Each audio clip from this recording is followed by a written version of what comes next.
Bom dia a todos, graça e paz de Jesus aos irmãos. Nós estamos aqui em Mateus capítulo 20 e eu começo a ler esta parábola dos trabalhadores da vinha que Jesus contou para nós. Diz assim a palavra de Deus. O reino dos céus é como um proprietário que saiu de manhã cedo para contratar trabalhadores para a sua vinha. Ele combinou pagar-lhes 1 denário pelo dia e mandou-os para a sua vinha. Por volta das 9 horas da manhã, ele saiu e viu outros que estavam desocupados na praça. E lhes disse, vão também trabalhar na vinha e eu lhes pagarei o que for justo. E eles foram. Saindo outra vez por volta do meio-dia e das 3 horas da tarde, fez a mesma coisa.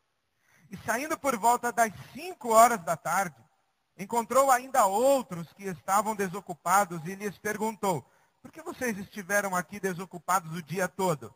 Porque ninguém nos contratou, responderam eles. Ele lhes disse, vão vocês também trabalhar na vinha. Ao cair da tarde, o dono da vinha disse a seu administrador, chame os trabalhadores e pague-lhes o salário, começando com os últimos contratados e terminando nos primeiros. Vieram os trabalhadores contratados por volta das 5 horas da tarde e cada um recebeu 1 denário. Quando vieram os que tinham sido contratados primeiro, esperavam receber mais, mas cada um deles também recebeu 1 denário. Quando o receberam, começaram a se queixar do proprietário da vinha, dizendo-lhe, estes homens contratados por último trabalharam apenas 1 hora, e o Senhor os igualou a nós, que suportamos o peso do trabalho e o calor do dia. Mas ele respondeu a um deles, amigo, não estou sendo injusto com você. Você não concordou em trabalhar por 1 denário? Receba o que é seu e vá. Eu quero dar ao que foi contratado por último o mesmo que lhe dei. Não tenho o direito de fazer o que quero com o meu dinheiro? Ou você está com inveja porque sou generoso? Assim, os últimos serão primeiros e os primeiros serão últimos. Vamos orar? Deus nosso Pai, te agradecemos por essa tua palavra que está posta diante de nós. E pedimos-te que o teu Espírito Santo nos dê entendimento da tua vontade, a coragem e o poder para fazermos aquilo que aprendemos de ti.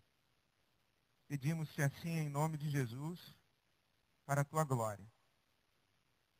Amém.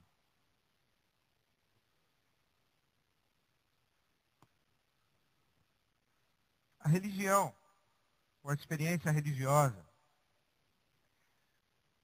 está relacionada à experiência pessoal, privada. É uma questão de foro íntimo, referente ao relacionamento do indivíduo com Deus. Notadamente no que diz respeito a realidades espirituais, entre aspas, abstratas, e principalmente pós-morte. Então, repito, para nós cristãos evangélicos, de tradição evangélica, a religião está praticamente reduzida a uma experiência pessoal, particular, individual. A questão de foro íntimo, que diz respeito ao relacionamento do indivíduo com Deus, o indivíduo com Deus, um relacionamento que tem muito a ver com realidades espirituais abstratas, subjetivas, crenças, convicções particulares, uma intimidade pessoal com Deus, cujo maior peso afeta a vida pós-morte.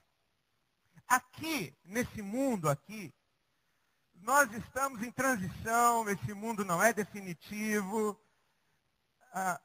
A nossa vida aqui é provisória, precária. O que nós esperamos mesmo é o reino de Deus no céu, depois da nossa morte, onde a nossa salvação será consumada, onde viveremos a plenitude, a felicidade perfeita. Aqui é tudo muito limitado,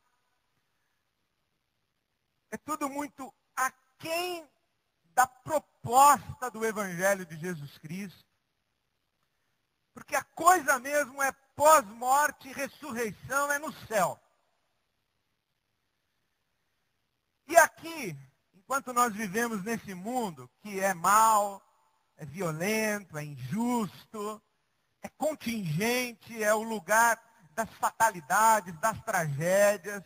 É misterioso, porque aqui a gente não explica muito o que acontece ou deixa de acontecer, nem por que acontece ou deixa de acontecer.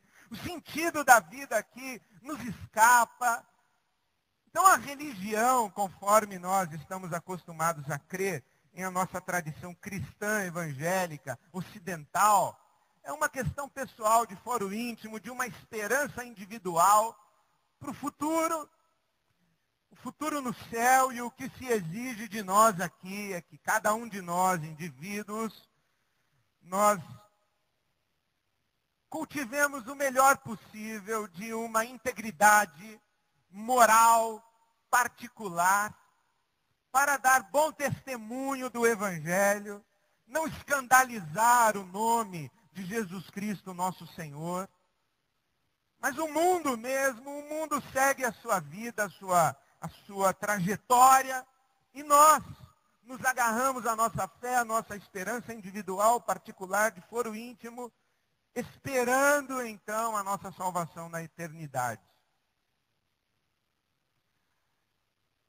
Tanto é que nós estamos muito acostumados a pregar o Evangelho, convidando as pessoas a que recebam a Jesus Cristo como seu Salvador pessoal.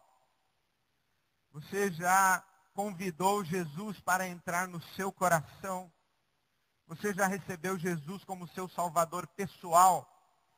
Sendo que a palavra pessoal, nesta frase, Jesus como seu Salvador pessoal, é praticamente sinônimo de Jesus como seu Salvador individual. O Evangelho é uma relação entre o indivíduo e Deus. Relação esta mediada por Jesus Cristo Salvador.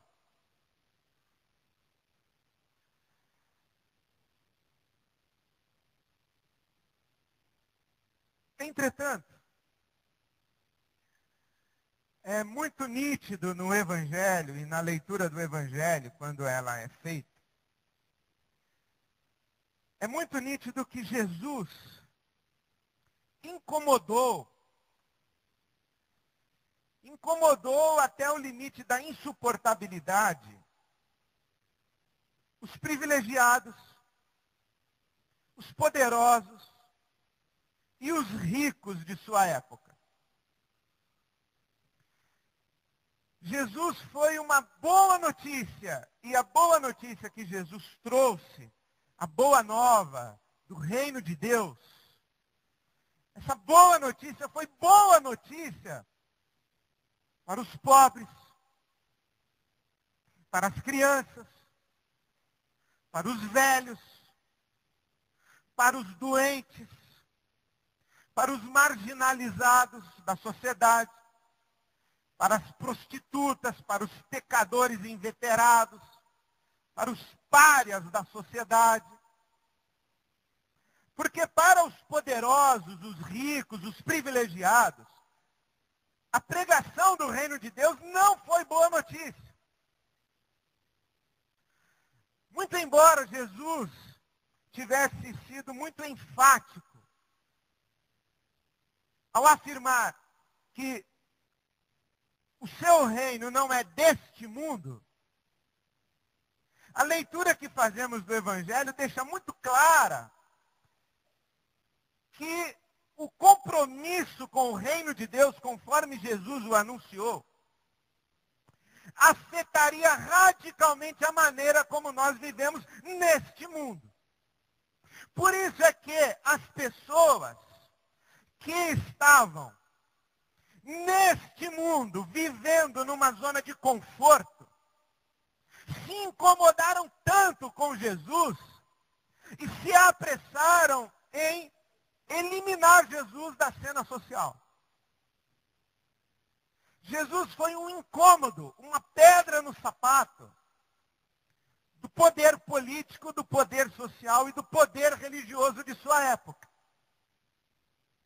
Isto quer dizer que se Jesus estivesse falando apenas de realidades espirituais abstratas, de foro íntimo, subjetivas, relativas ao pós-morte, ele não incomodaria ninguém.